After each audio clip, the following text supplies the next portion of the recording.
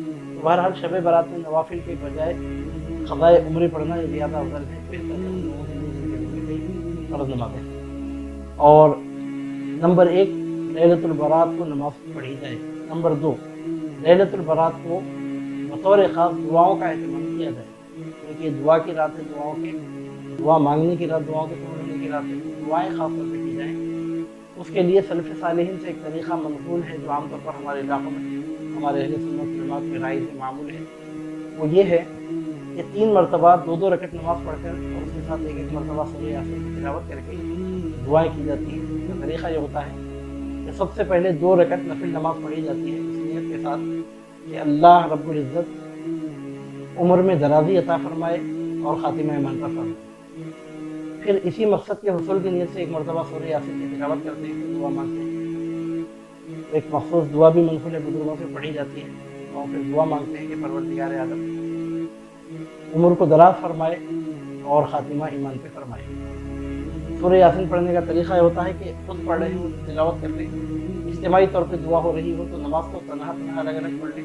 البتہ سورہ یاسین کی تلاوت ایک شخص کرے، بقیہ اشخاص سن لیں، کیونکہ تلاوت قرآن کرنے والے کو جیسا فائدہ ہے سننے والے کو بھی فائدہ ہے۔ کرنے والے کے لیے تلاوت کرنے والے کے لیے جیسی برکتیں، تلاوت سننے والوں کے لیے بھی ویسی ہی برکتیں۔ تو اس کا طریقہ یہ ہے کہ نفل نماز الگ الگ پڑھیں اور اس کے بعد اگر جماعت سے سب مل کے اگر دعا کا اہتمام کریں تو اس کا طریقہ یہ ہے کہ نفل نماز جماعت نہ بنائیں، الگ الگ نفل نماز پڑھیں۔ پہلی مرتبہ اس نیت کے ساتھ کہ اللہ تعالیٰ عمر دراز فرمائے، خاتمہ ایمان پہ فرمائے۔ پھر ایک شخص سورہ یاسین کی تلاوت کرے، بقیہ اشخاص غور سے سنیں، پھر اس کے بعد دعا مانگی جائے۔ ایسا اس واسطے ہوتا ہے کہ نفل نماز پڑھ کر صلاۃ الحاجت پڑھ کر جو دعا کی جاتی ہے دعا قبول ہوتی ہے، احادیث مبارکہ سے بات ہے۔ اور سورہ یاسین شریف کے خصائص میں یہ بات ہے کہ جس مقصد کے لیے سورہ یاسین کی تلاوت کی جائے وہ مقصد حاصل ہو جاتا ہے۔ گویا اس طرح نماز کو اور سورہ یاسین کی تلاوت کو جمع کر دیا جاتا ہے۔ اب یہاں سوال پیدا ہوتا ہے کہ یہ نماز سنت سے ثابت ہے؟ تو بات دراصل یہ ہے کہ سنت کے خلاف نہیں ہے، انڈائریکٹ سنت سے ثابت ہے، کیونکہ نماز پڑھ کر جو دعا مانگی جاتی ہے دعا قبول ہوتی ہے، بات سے ثابت ہے۔ سورہ یاسین جس مقصد کے تحت پڑھا گیا مقصد حاصل ہوتا ہے، یہ بات بھی روایتوں سے ثابت ہے۔